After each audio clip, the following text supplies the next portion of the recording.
book I'm going to talk about today is called Witch Child by Celia Rees. I read this book about a year ago when it first came into the book room, and it was a very quick read and very intriguing, one that you don't want to put down. So the best way to introduce you to the book, I think, is to just read a few excerpts, so I'll do that now. In the foreword is a note from the author.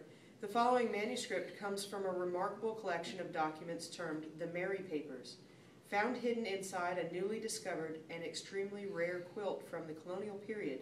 The papers seem to take the form of an irregularly kept journal or diary.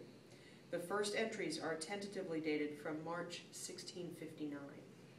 And this book has three settings. It begins in England and then continues aboard ship on the way to the American colonies, and the book ends in the colonies. And it's the story of a child, a teenage girl, and her travels to the New World.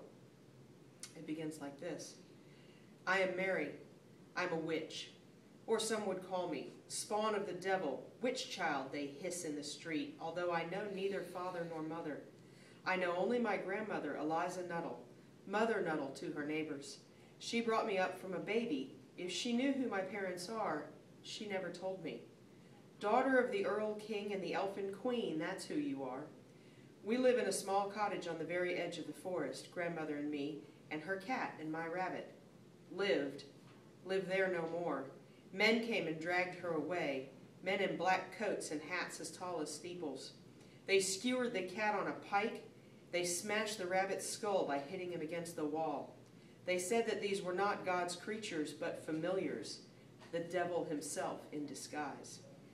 They threw the mess of fur and flesh onto the midden and threatened to do the same to me, to her, if she did not confess her sins to them. So this is the beginning of Mary's journey, and obviously she's in some danger and has to flee. She boards a ship headed for the New World. Good weather and fair winds held. The sailors praised the pastor until we had passed Land's End, saying that his prayers had worked. But at night I dreamed of blessings of a different kind.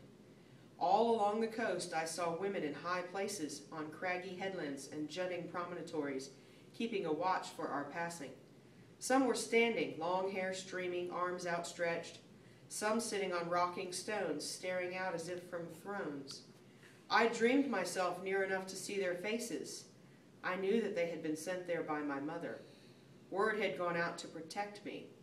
I am her daughter, and she is a most powerful witch. So I won't give away the ending and tell you what happens in the New World, but in the vein of realistic fiction, which is what you're reading, there is an afterword to this book that I found very intriguing. Since the discovery of these diaries, efforts to trace Mary Newberry and the other people in this account have continued.